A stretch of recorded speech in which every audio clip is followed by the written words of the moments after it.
A company that was founded 14 years ago has become the biggest advertising group in South Africa. The Creative Council started out as a promotions company, and I'm sure many out there have worked with this company to add some lining to those empty student pockets. Ladies and gentlemen, the Creative Council have evolved into a multi-faceted conglomerate with major expansion plans. These guys want to take over Africa. These guys are just growing in leaps and bounds all the time. Help me welcome the team that has made this magic happen. Oved and Neu-Ner, the founders and CEOs of the Creative Council. Welcome, gentlemen. Thank you for having us. How did you guys start the Creative Council? We're high school friends. Oh, okay. We went our separate ways after high school and then kind of met up, started a business, failed in that business, found ourselves looking to do something entrepreneurial. There was no big plan. We were just looking for something to do, and we stumbled on promotions. Yeah. Little did we think that 14 years later to get to where it is now. So promotions, you started with like nightclubs, promoting brands, or what type of promotions? Well, we started with in-store promotions, the basic promotions. You know, ladies standing behind a table promoting a drink. Yeah. That's what we started doing. Okay. And what we did was we built an amazing relationship with our clients. We had built a whole lot of clients. And we built this amazing infrastructure around South Africa. And we said, how can we use these relationships with our clients and this infrastructure that we've got to make magic happen? Yeah. And so we founded this game called activations or brand activations. And that's the story. So you guys have just had a clientele that grew and grew and grew. And somebody asked right now, what does the Creative Council do? We change the way consumers act or transact through giving them branded experiences. Yeah. I think the nutshell version is we did talk about more what we don't do as opposed to what we do. Yes. We don't do standard TV commercials, 30 seconds or billboards or radio ads, but everything else is open game. We're in this very exciting, evolving industry called activations, which is pretty much any way that you can engage consumers directly in a meaningful way and get them to change behavior, to buy more product or to try something out. How do you guys separate yourselves from the rest? So it comes from the culture that the two of us have. We're always questioning everything. Bear in mind, we didn't come from the advertising industry. We came from the finance industry, from the internet industry. And we came in and saw this marketing industry and said, everyone's doing everything over and over and over again the same way. And we've got to do things different. And we created this company with a culture that challenges everything all the time. And we challenge each other all the time. We challenge our staff all the time. We keep asking why, how can we make things better? I think we also love technology. We love numbers. We love showing our clients real return on investment. So it's not just about fuzzy stuff and cool stuff. It's got to have meaning, financial meaning, not just creative stuff. No, I like that. And a lot of entrepreneurs are watching the show right now. How important is partnership in business? I think it depends on the individuals. You know, some people do very well on their own.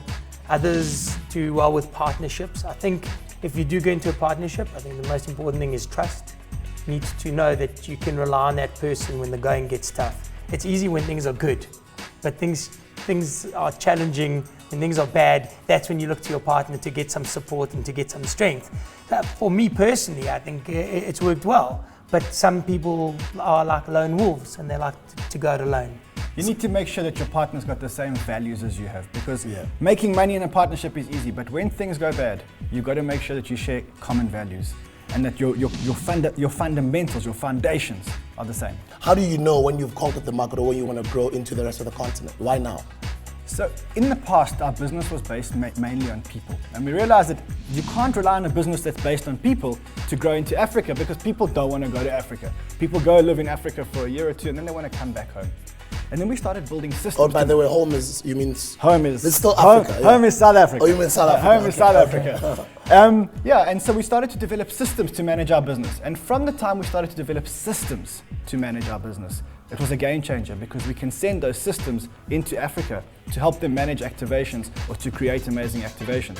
And you asked, how do we know when the time comes?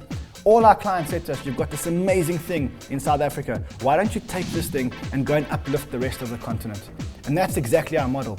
We took this model of ours and we're giving it to African businesses that are owned 100% by people who live in those countries. We don't take equity stakes in the businesses, and we get those guys to build amazing businesses in Africa in the spirit of uplifting the whole of Africa. The biggest reasons that small businesses fail is not because they lack good people, it's not because they lack good ideas, it's because they don't have the basic fundamentals, accounting, auditing, Submitting to SARS on time, having a receptionist costs money. You've got to sweat that. Speaking to the IT guy, getting desktop support, cables, those things take away time from the entrepreneur.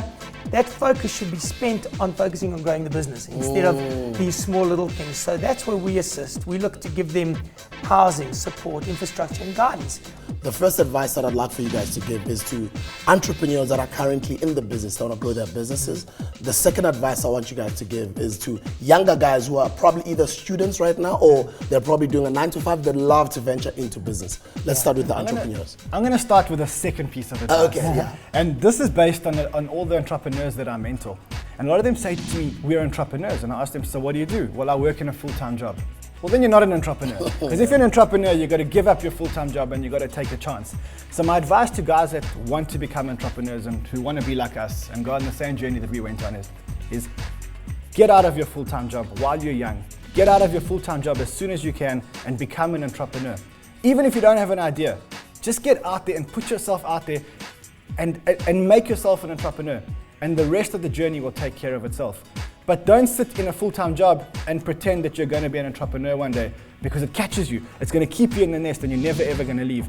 And how do we close it off, Mr. Gill? I think people in our industry who may be smaller businesses and are looking to take it to the next level, I think remember, firstly, it's all about people. So you've got to surround yourself with the best people possible. All entrepreneurs, successful entrepreneurs say that. I say it as well. You've got to have great people around you. And look at scalability. Because you could slog it out day in and day out, but you'll only be as good as the IP that you create.